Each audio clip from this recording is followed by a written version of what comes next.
అందరికీ నమస్కారం.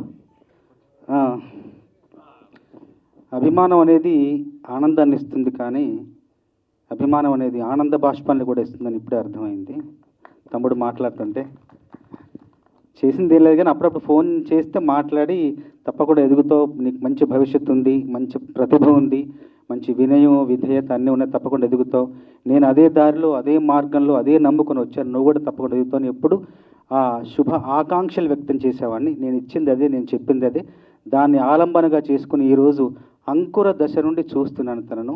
అంకుర దశలో ఉన్న భీమ్స్ చూశాను, ఇప్పుడు అనంతాకాశం వైపు చేతులు చాస్తున్న మహావృక్ష దశలో తనున్నాడు. నాకు ఏమాత్రం అవకాశం ఉన్న భీమ్స్ ప్రతి సినిమాలో రాయడానికి ప్రయత్నిస్తాను. దర్శకుడు కోరుకుంటే కనుక తప్పకుండా ప్రతి సినిమాలో ఒక మంచి పాట, 2 మంచి పాటలు, మీరు ఎన్ని కోరుకుంటే అన్ని మంచి పాటలు రాయడానికి నేను ఎప్పుడూ సిద్ధంగా ఉన్నా.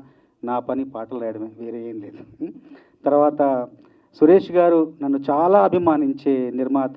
ఇప్పుడు భీమ్స్ పాడిన మౌనంగా కూడా నా జీవితానికి ఒక చరితార్థుని చేసిన నా జీవితంలో అలాంటి పాట రాసే అవకాశం కూడా సురేష్ గారి సినిమాలోనే వచ్చింది. జయంత్ గారు నన్ను ఎక్కువ ప్రోత్సహించే వ్యక్తి.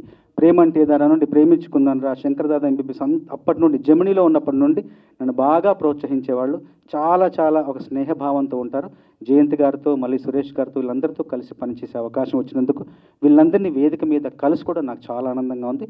ఇక నా 31 ఏళ్ల సినిమా రంగ సాహిత్య ఈ ప్రయాణంలో ప్రస్థానంలో అతి విచిత్రమైన విన్యాసం ఎదుర్కొన్నాను ఈ సినిమాకి, ఈ పాటకి. ఏంటంటే రకరకాల సవాళ్ళు, ఎన్నో సవాళ్ళు చూశాను, దాటాను, అధిగమించాను, కష్టపడ్డాను, అంతా చేశాను. కానీ ఈ సినిమాకి మాత్రం విచిత్రం ఏంటంటే ముందు ఈ పాటను బాలయ్యబాబు మీద ముందు చిత్రీకరించారు. చిత్రీకరించిన తర్వాత ఎందుకో నచ్చక మళ్ళీ దేవుణ్ణి పిలిచావంటే పాట చిత్రీకరించి అది సినిమాలో పెట్టారు. ఇప్పుడు ముందు చిత్రీకరించిన పాట అట్లాగే ఉండిపోయింది క్యాన్లలో. ఇప్పుడు కొత్తగా రిలీజ్ చేస్తున్నారు కాబట్టి ఆ పాటను పెడదామన్న ఆలోచన సురేష్ గారికి రావడంతో నన్ను చూడమన్నారు. ఇప్పుడు ఆ పాటకు సంబంధించిన ఆడియో లేదు, పాట లేదు, ట్యూన్ లేదు, సాహిత్యం లేదు, కేవలం విజువల్స్ ఉంటాయి. ఆ లిప్ మూమెంట్తో ఒక డ్యాన్స్ మూమెంట్ మాత్రమే ఉంటుంది. దాన్ని చూసి దాన్ని డీకోడ్ చేయాలి, క్రాక్ చేయాలి.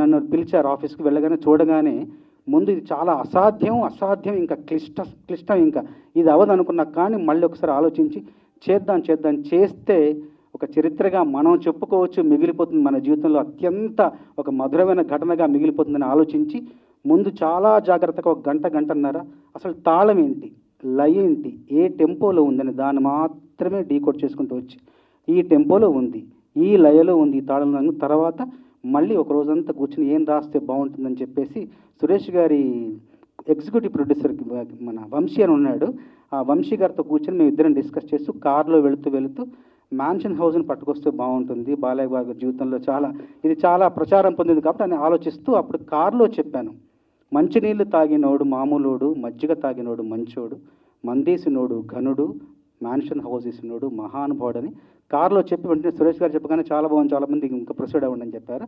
మళ్ళీ ఇంకొక రోజు కూర్చొని చరణాలన్నీ రాసి మొత్తం రాసిన తర్వాత రాసింది అట్లాగే యథాతథంగా భీమ్స్కి ఇస్తే రాసిన సాహిత్యానికి ఒక అక్షరం మార్చకుండా అత్యద్భుతంగా స్వరాలు సమకూర్చాడు. అంత సమర్థుడు కాబట్టి ఈరోజు మీరు విన్న పాట అంతా కూడా రాసిన దానికి సాహిత్యం సమకూర్చాం. అంత సందర్భ శుద్ధితో రాసిన పాట కాబట్టి అంతే అద్భుతంగా సంగీత శుద్ధి కూడా తనలో ఉంది. కాబట్టి ఇలా పాట అందంగా అందరి ఆదరణ పొందే విధంగా ఈ పాట రూపకల్పన జరిగింది. ఈ పాటను బాలయ్య బాబు అభిమానులకు అందరికీ అంకితం చేస్తున్నాం. Super sir. సినోడు ఘనుడు, మ్యాన్షన్ హౌస్ సినోడు మహానుభావుడు, మందేసినోడు ఘనుడు, మ్యాన్షన్ హౌస్ సినోడు మహానుభావుడు, మందేసినోడు ఘనుడు, మ్యాన్షన్ హౌస్ సినోడు మహానుభావుడు, మందేసినోడు ఘనుడు, మ్యాన్షన్ హౌస్ సినోడు మహానుభావుడు, మహానుభావుడు పాండవుడు ఆపడు, మందేసినోడు ఘనుడు, మ్యాన్షన్ హౌస్ సినోడు మహానుభావుడు. జై బాలయ్య.